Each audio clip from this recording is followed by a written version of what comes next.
ma'am," he said, seemingly contrite.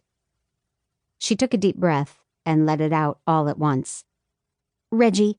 My friends call me Reggie." He gave her a strange little smile. "I know that. Only you would never let me be your friend." He twisted the lid off his soda and took a long guzzle. "My friend!" she exploded. "You never wanted to be my friend. Your sole purpose in life was to make me miserable."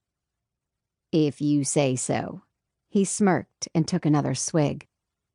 She swallowed hard as she watched his mouth caress the soda bottle. She moistened her own dry lips, trying to appear casual. "Just passing through?" "Not this time," he said. "I'm here to tie up some loose ends and take care of a little business." Reggie sniffed. "What kind of business?" He leaned his elbows on the counter and gazed up at her. "My great-aunt, Miss Rosie Bell Grady, she passed and left me all her considerable property." Reggie glanced out the storefront at the silver beamer sitting on the roasting hot asphalt. "It doesn't look as if you need it." He smiled, unperturbed by her withering commentary. "That could be, but I always liked this town. Believe it or not, I do have some fond memories of Ramblin', Texas." Reggie stifled a curt rejoinder. "I didn't see you at Miss Rosie's funeral."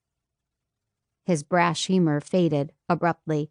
"I was, out of the country." She eyed him with uncompromising candor. "I sincerely hope that your business dealings proceed without delay." He pushed away from the counter. "So I can get the hell out of town as fast as possible." He raised an eyebrow, glaring at her, although she refused to be baited. "Sorry to disappoint you, Regina, but I'll be staying on a while."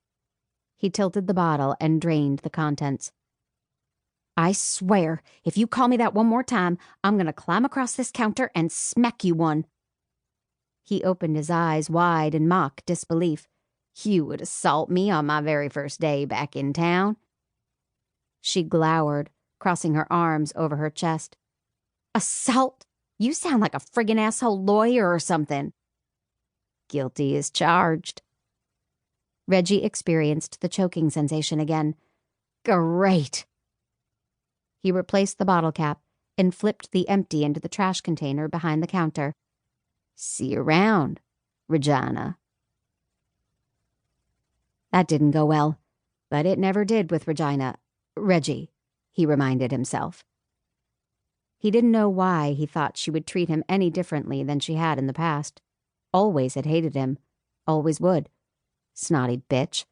He sighed. Beautiful, exciting, desirable, snotty bitch. Frank dug the keys out of his pocket, and with a last glance over his shoulder at the storefront, he climbed into his car and turned the ignition. Still, she had smiled at him before she realized who he was, and how much she hated him. He pulled out of the parking space, knowing that Reggie was watching him. Expelling the breath he'd been holding, he headed for Aunt Rosie's sprawling Victorian house down by the river. Rambling was located in the beautiful Texas Hill Country, the so-called heart of Texas. There were a lake and 2 rivers, so the area was a mecca for retirees and vacationers. For a prolonged period of time, visitors and residents alike took to the rivers to float with the currents on oversized inner tubes. Tubing on the river had been a real thing, and he presumed it still was. The lake, on the other hand, offered the opportunity for motorboats to piss off the owners of sailboats, who preferred the much quieter and far less bumpy method of boating. There were also canoes and kayaks on the lakes and rivers, so most people had a means of assaulting the water on a regular basis. Frank had been an accomplished sailor, preferring the wind to power his boat, which had been moored at one of the marinas. As he drove through the town, he recalled his first encounter with Reggie Lee Stafford, the dark-eyed beauty who had laughed when he'd stumbled, dropping his books at her feet. "Watch it, new boy. You almost ran me down." In truth, he'd stumbled when he'd done a double-take to get another look at her dancing eyes and flash of dimples. But he'd blushed when she'd chided him